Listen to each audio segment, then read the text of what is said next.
So the questions to ask you, like what you said, do I really need the cigarette? Like, wait. So it's true with food too. It's like, I've gotten into the habit where somebody like brings in brownies. Oh, you want one? I just say no.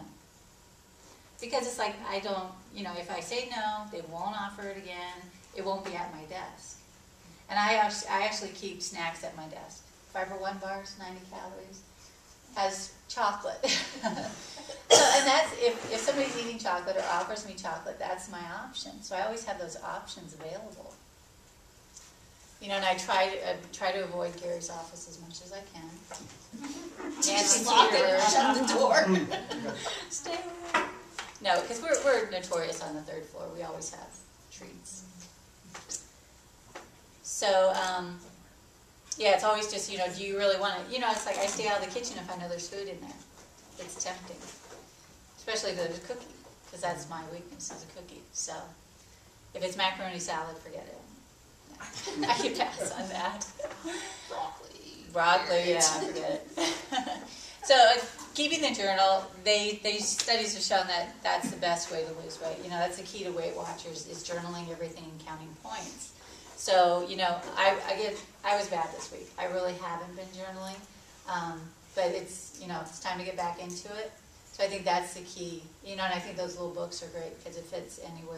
And nobody really knows what you're doing. It's not like your Weight Watchers book where you're counting points. You're just writing it down. But Helen had last week talking about, you have to be accountable for everything. So you just didn't have a sandwich.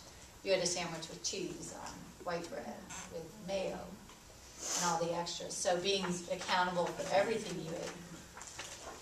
There's that saying, save the best for last, and so that's what I used to do with my meals.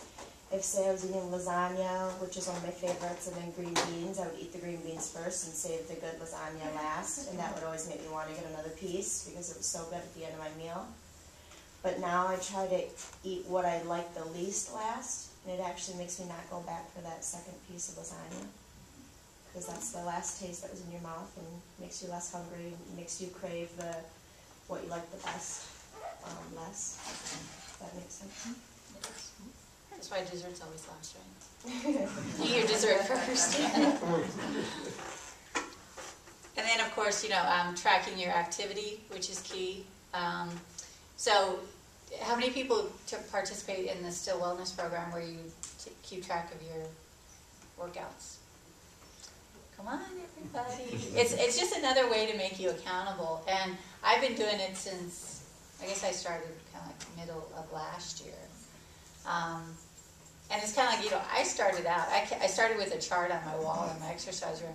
I started out with 10 minutes on my elliptical. That's all I could do. And so then I slowly increased, and now I'm working out 5 to 6 days a week, and I'm still logging it. And that's my accountability, because I have to turn it in. And it's like, yeah, there's benefits to it, but I'm turning it into someone who's accountable. So, I think it's, even if you don't turn it in, if you just track yourself for a little bit and see how you're doing. And we do get the gate, if you go to the Y, we get the gate numbers, so we know, you don't have to turn a journal in if you've been to the Y 12 times in a month, because we get that gate count if you've been 12 times or 10 times. But you could do activities outside of that, so then you would need to turn in a log. Another plus too. Your 30th day of going to the Y, you get a t-shirt. I only know of 2 people, me and someone else, who got it. So, that's something to strive for. There's little prizes along the way, there's benefits along the way, besides just getting healthy. So, it's kind of surprising when we both hit it, but it was nice. It's kind of like a reward. So that's something to shoot for. I mean, it's just, go every day and start small. So.